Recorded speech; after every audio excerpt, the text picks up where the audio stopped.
Peggy 18.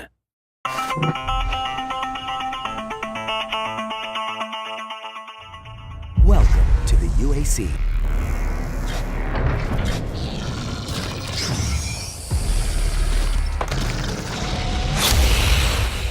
When you make a game like Doom, you spend so much time playing it, and I know a lot of fans have spent a lot of time playing it, and to be able to step into the world is like the most exciting part of VR. We wanted to put the player here and really build an experience that takes advantage of the key aspects of virtual reality.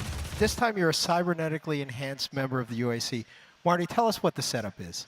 Yeah, so you actually play a scientist, Dr. Peters, who is part of the BFG program, bringing the BFG to existence. In that facility, if you're familiar with that, that's a research facility that you fight through and you get the BFG in.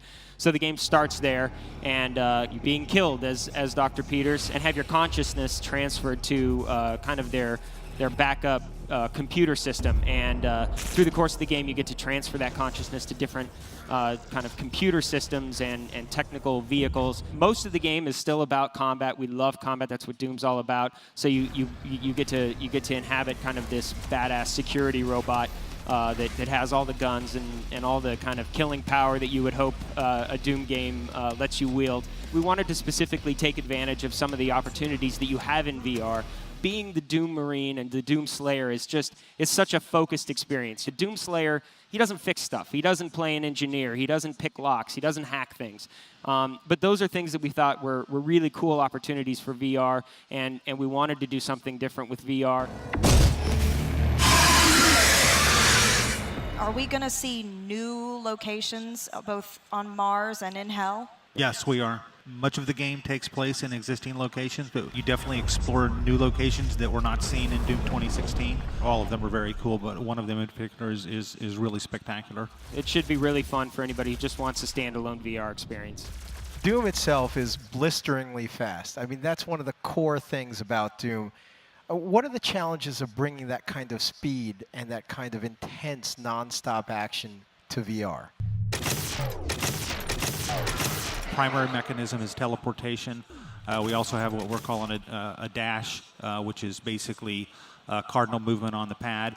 But if you've watched the trailer for Doom VFR or you've played it in the demo booth, you see that the action is really fast because the teleportation isn't like a blink. It's, we rush you through the world, and we play into that for the glory kills from Doom 2016. If you get a demon in stagger mode, you can actually snap your teleportation to him and you rush forward and telefragging, a lot of good glorious jibs and blood. So it's every bit as fast. It's just different types of movement, but we're really architecting the gameplay to take advantage of that. Yeah, anybody who's played Doom knows that you got to get behind a Pinky and shoot him in the butt to kill him.